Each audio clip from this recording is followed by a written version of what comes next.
आकांक्षा दुबे की मां समर सिंह पर लगाई हैं बहुत ही गंभीर आरोप, जिसे सुनने के बाद सबके होश उड़ गए हैं। और ये आरोप आकांक्षा दुबे की मां लगाई हैं एक प्रेस कॉन्फ्रेंस के दौरान। बहुत लोगों के बीच में चीख चीख करके बोली है ये बात। प्रेस कॉन्फ्रेंस के दौरान जब आकांक्षा दुबे की मां से पूछा गया कि आपको किस पर शक है, किसने आपकी बेटी के साथ ऐसा किया है, इस पर आकांक्षा दुबे की मां ने बिना सोचे समझे झट से कहा है समर सिंह। उन्होंने कहा है इसमें किसी और का हाथ नहीं बल्कि समर सिंह का हाथ है। और उन्होंने यहाँ तक कहा है कि मेरी बेटी आत्महत्या नहीं की है, उसको मारा गया है। आकांक्षा दुबे की मां ने इतना तक कह डाली कि मेरी बेटी को जब लटकता हुआ पाया गया और जब उसे उतारा गया तो उसे गले में कोई निशान नहीं था, जैसा कि फांसी के फंदे पर लटकते हुए इंसान के गले में होना चाहिए। आकांक्षा दुबे की मां का कहना है कि मेरी बेटी को किसी ने मार करके उसके बाद उसे फांसी के फंदे पे लटका दिया था।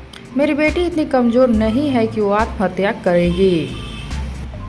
आकांक्षा दुबे की मां ने यहाँ तक कहा कि जब मेरी बेटी भोजपुरी इंडस्ट्री में कदम रखी थी उस टाइम उसको बहुत ही ज़्यादा संघर्ष करना पड़ा था और उसको बहुत कुछ झेलना पड़ा था। उस समय जब मेरी बेटी आत्महत्या नहीं की, कोई ऐसा कदम नहीं उठाई, तो इस टाइम क्यों उठाएगी जब उसका कैरियर बहुत ही अच्छे से चल रहा है, उसके मेहनत का उसको फल मिल गया था। इस टाइम उसके पास बहुत सारे काम थे, बहुत सारे गाने रिलीज हुए थे और बहुत सारे गाने रिलीज होने वाले भी थे जिनकी शूटिंग कंप्लीट हो गई थी। ऐसे समय में मेरी बेटी ऐसा कदम क्यों उठाएगी जब बुरे से बुरे समय वो आसानी से काट ली है।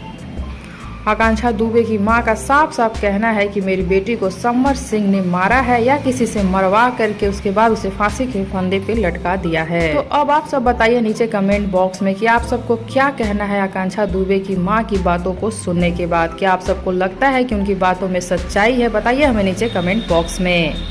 साथ ही वीडियो को लाइक कर लीजिए, चैनल को सब्सक्राइब कर लीजिए। वीडियो पसंद आया हो तो इसे ज़्यादा से ज़्यादा शेयर कीजिए।